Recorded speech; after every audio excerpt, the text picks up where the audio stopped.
Hi guys, welcome to part 2 of our 200 most common questions for physiotherapy examinations. So, 20 questions, let's start. Question number 21. A physical therapist is evaluating an adult that has recently been diagnosed with respiratory acidosis. Which of the following clinical signs would most likely not be present? A. Carbon dioxide retention. B. Dyspnea. C. Headaches. Or D. Tachypnea. And the answer is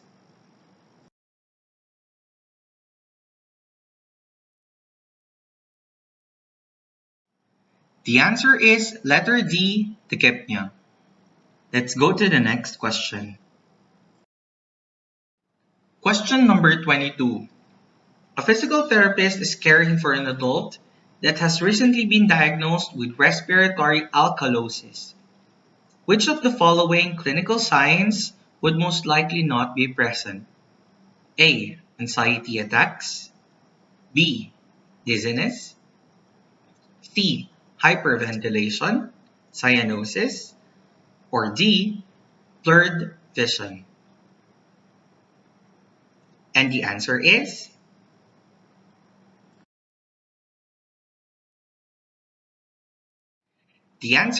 C. Hyperventilation cyanosis. Let's go to the next question.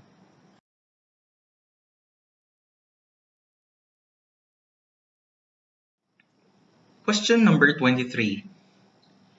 A physical therapist is evaluating a patient that has had damage to the ulnar nerve. Which of the following muscles would most likely show signs of weakness? A. Soleus. B. Triceps. C. Brachioradialis. Or D. Adductor pollicis. And the answer is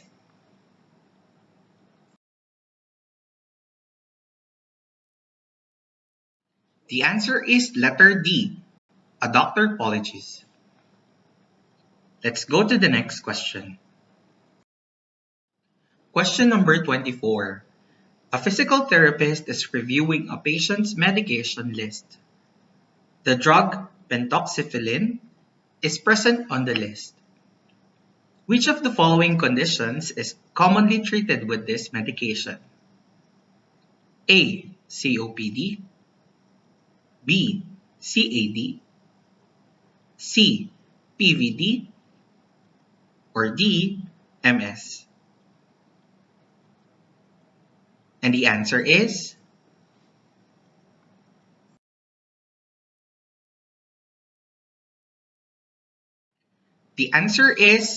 C. PVD. Let's go to the next question. Question number 25. A patient has been on long-term management for CHF. Which of the following drugs is considered a loop diuretic that could be used to treat CHF symptoms? A. Ciprofloxacin. B. Lepiridine. C. Naproxen. Or D. Bumex. And the answer is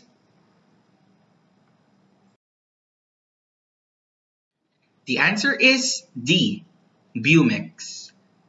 Let's go to the next question. Question number 26. A patient has recently been diagnosed with polio and has questions about diagnosis. Which of the following systems is most affected by polio? A. PNS. B. CNS. C. Urinary system. Or D. Cardiac system. And the answer is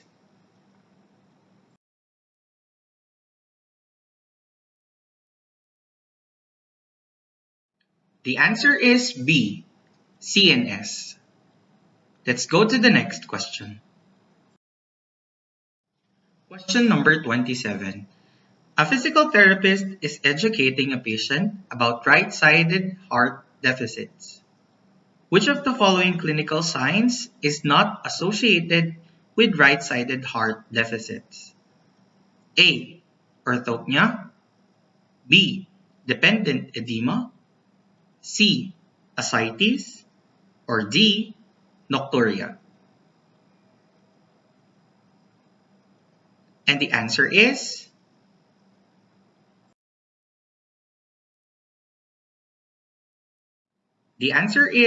A. Orthopnea. Let's go to the next question. Question number 28. A physical therapist is reviewing a patient's medication. The patient is taking digoxin. Which of the following is not an effect of digoxin? A. Depressed HR.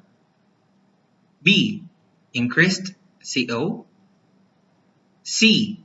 Increased venous pressure. Or D. Increased contractility of cardiac muscle. And the answer is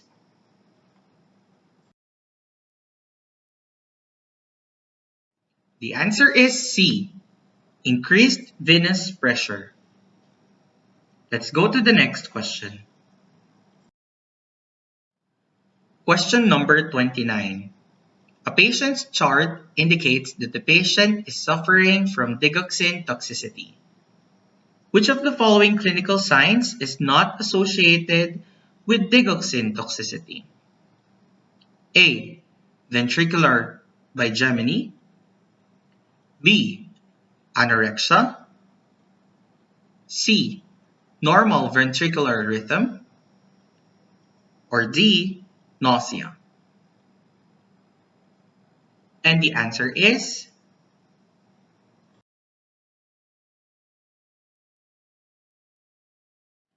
C. Normal ventricular rhythm. Let's go to the next question.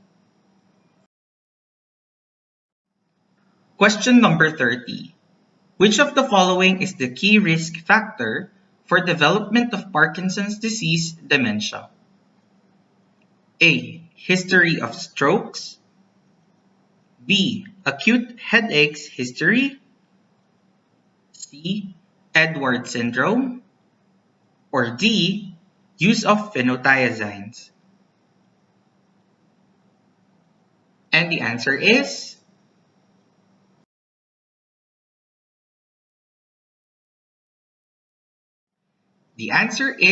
letter D. Use of phenothiazines. Let's go to the next question.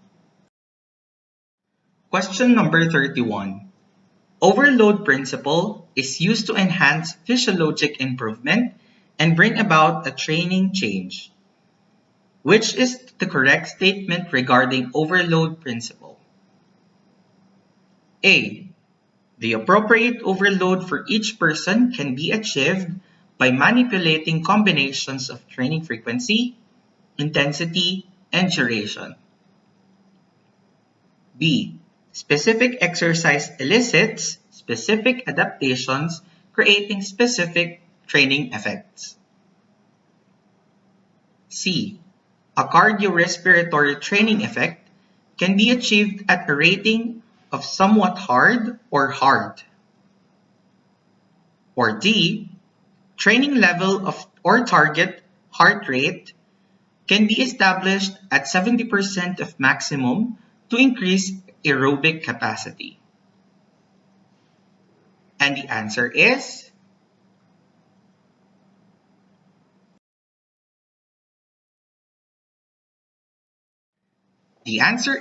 letter A. The appropriate overload for each person can be achieved by manipulating combinations of training frequency, intensity, and duration. Let's go to the next question. Question number 32. FIIT equation includes factors that affect training: frequency, intensity, time, and type. Intensity is interrelated with both duration and frequency. In this aspect, frequency is the number of exercise sessions per week, which is the incorrect statement relating to frequency at FIIT. A. If the intensity is constant, the benefit from 2 versus 4 or 3 versus 5 times per week is the same. B. Less than 2 days per week does not produce adequate changes in aerobic capacity or body composition. C. For weight loss, 5 to 7 days per week increases the caloric expenditure more than 2 days per week. Or D. The Karvonen formula is used to predict heart rate reserve. And the answer is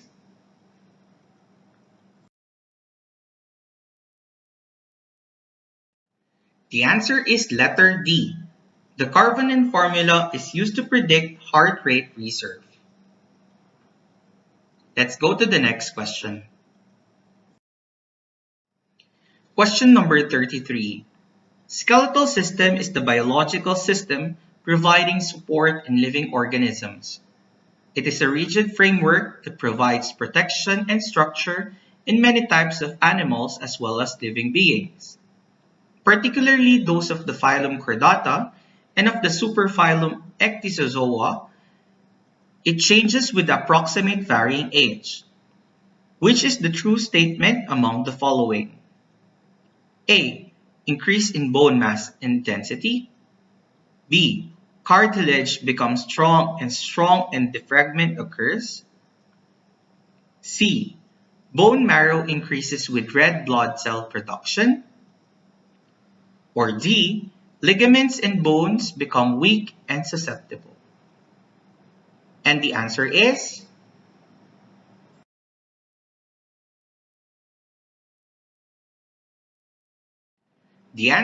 letter D.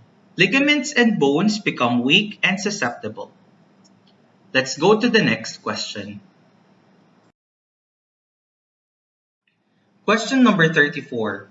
Progressive resistance strength training results in improvements to muscle strength and some aspects of functional limitation, such as gait speed, in older adults. However, based on current data, the effect of PRT on physical disability remains unclear. Further, due to the poor reporting of adverse events in trials, it is difficult to evaluate the risk associated with PRT. Which is the false statement among the following?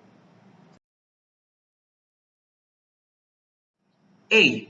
Significant improvements noted in frail, institutional-sized 80 and 90 years.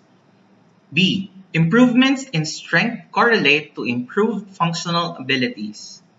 C. Cervical flexor muscles exercise is not effective in reducing myoelectric increases manifestations of superficial cervical flexor muscle fatigue in elders. Or D. Increase in strength noted in older adults with isometric and progressive resistive exercise regimes. And the answer is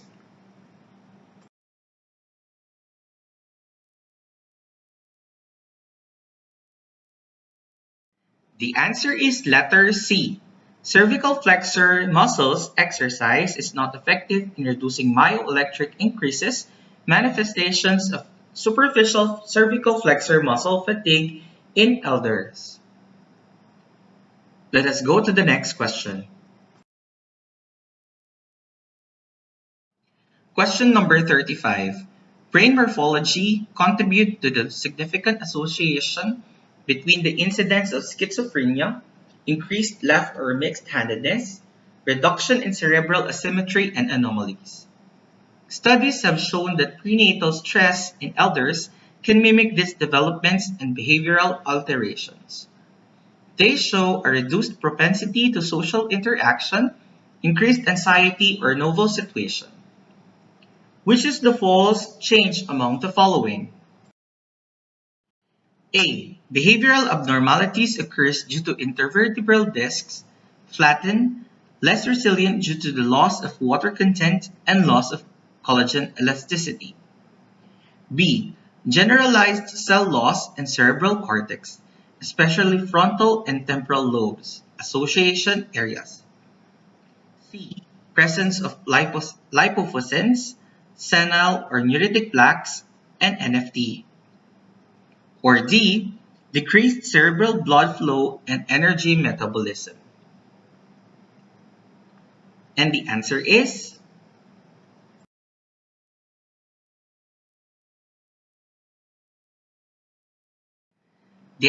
letter A. Behavioral abnormalities occurs due to intervertebral discs flatten, less resilient due to the loss of water content and loss of collagen elasticity. Let's go to the next question. Question number 36. The spinal cord is a long, thin, tubular bundle of nervous tissue and support cells that extends from the brain. The brain and spinal cord together make up the central nervous system. The spinal cord extends down to the space between the first and second lumbar vertebrae. It does not extend the entire length of the vertebral column. With aging, which is the proximate change seen in older people? A. Slowed nerve conduction velocity, sensory greater than motor. B. The discs do not lose their capacity to cushion. C. Loss of sympathetic fibers may account for diminished autonomic stability. Or D. Loss of motoneurons results in increased in size of remaining motor units. And the answer is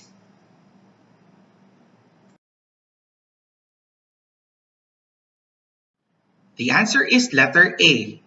Slowed nerve conduction velocity, sensory greater than motor. Let's go to the next question.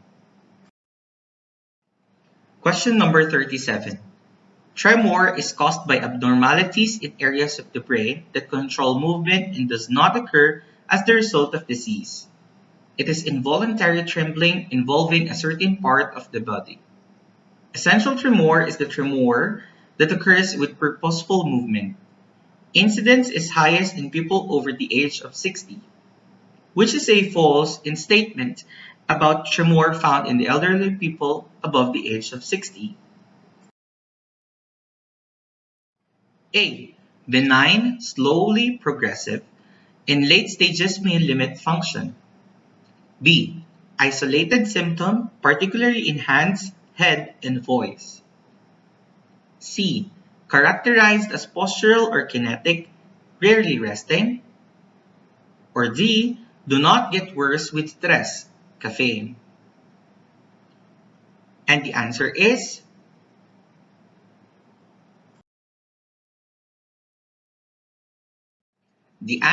letter D.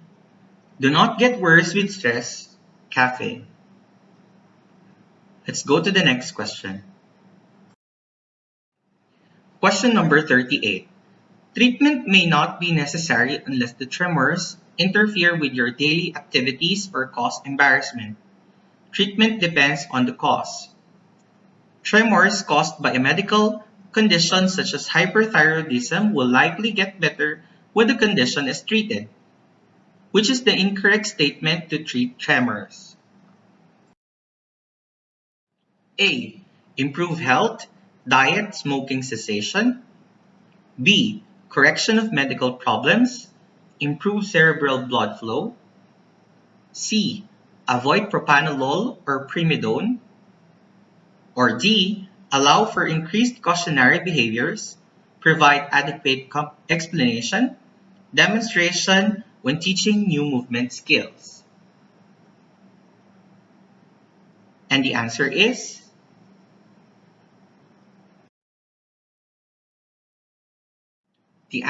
letter C.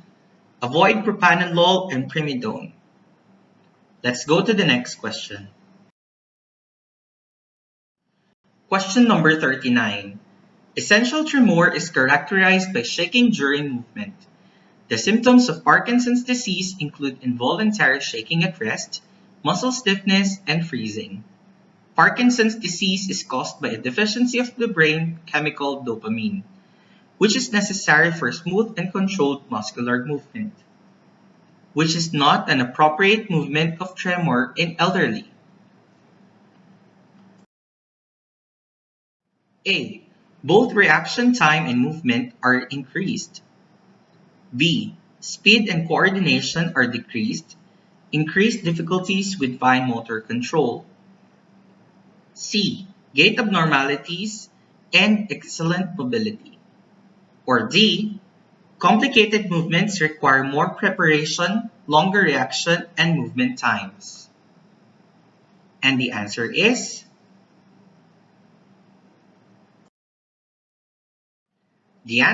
letter C, gait abnormalities and excellent mobility. Let's go to the next question.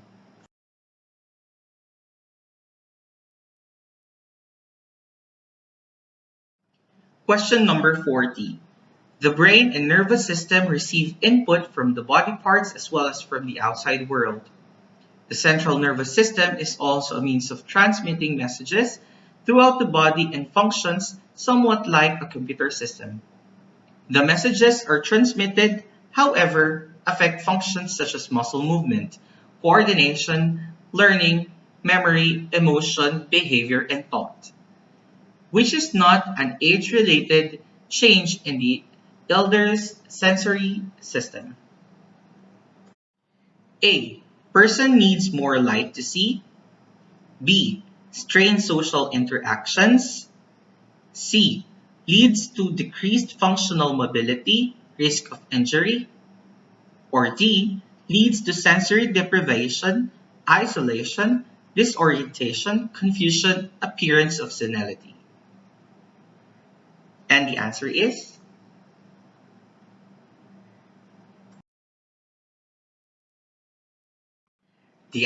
letter A. Person needs more light to see. Thank you so much for watching the part 2 of our 200 most common questions for physiotherapist examinations. See you on part 3.